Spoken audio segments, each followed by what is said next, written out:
Hello, this is Dr. Brian Petrie. I recently posted a video that discussed what exactly a leaky gut is and where it takes place. Just to review, again, the leaky gut disorder takes place here into the small intestine, which is, as you can see, the lower portion of the digestive system.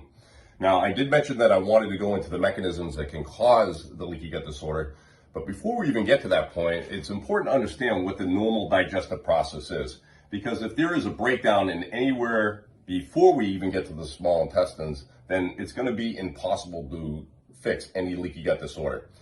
There are a lot of information that's out on the internet discussing protocols that people can do to fix a leaky gut. However, the point is that if these other mechanisms don't work in the way they're supposed to, it's going to be impossible to ever fix the leaky gut disorder. So all the illustrations that I'm utilizing here are from the Krasny Institute, and I just want to thank them for allowing me to be able to demonstrate them here in this presentation today. So if we look at the way this system is designed, we can see that the organs of the digestive system are under direct control from the central nervous system, which include the brain, the brainstem, and the spinal cord. And the first bundle of nerves that controls our ability to start the digestive process start at the very top of the brainstem. And those include the actual nerves that can help control vision and our smell. And when we stimulate those group of neurons within the brainstem first, it helps to trigger the next group of neurons, which will stimulate our ability to produce saliva, which is extremely important because within our saliva there are several various digestive enzymes which will start the digestive process within the mouth before we even swallow. And then once that is stimulated, it is going to stimulate the next group of neurons, which helps to control our ability to swallow. And then the next group of neurons will help to stimulate the ability to start the digestive process in the stomach.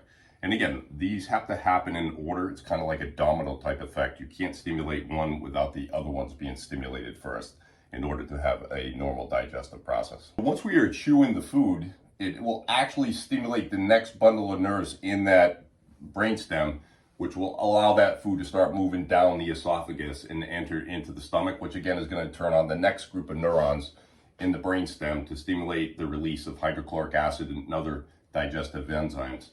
Now, this concept is oftentimes overlooked in our healthcare system, but is extremely important to understand the mechanisms of hydrochloric acid. If the stomach acid that is currently in the stomach is at a very acidic level, then it will stimulate a reflex mechanism that will close the valve and keep the stomach acid from coming up into the esophagus.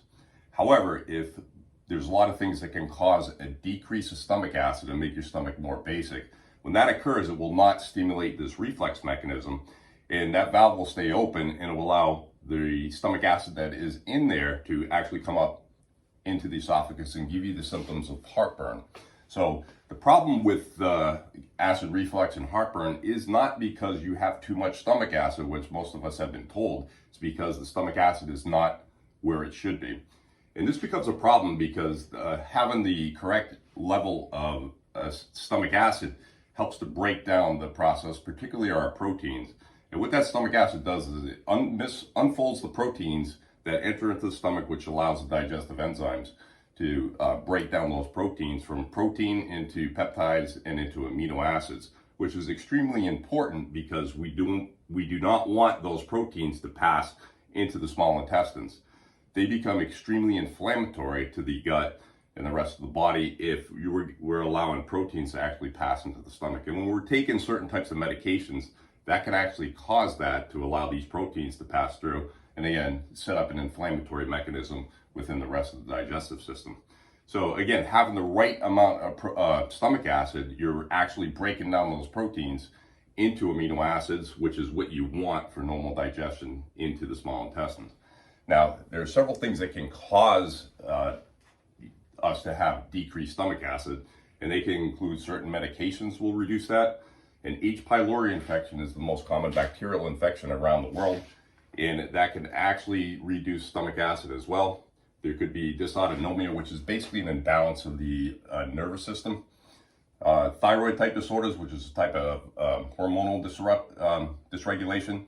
Traumatic brain injury from concussion, car accidents, whiplash, neurodegeneration, as well as other types of autoimmune type disorders that can destroy the gut, all decrease in the amount of stomach acid and causing those large proteins to be entering into the small intestines, which you don't want. So the next aspect of the digestive process is once the stomach has done completing its job, it will trigger the next group of neurons in the brainstem to release the food into the early stages or the beginning stages of the small intestines. And once that happens, it will trigger the next mechanism of normal bile release from the gallbladder, as well as the pancreas to release additional digestive enzymes to continue to break down food.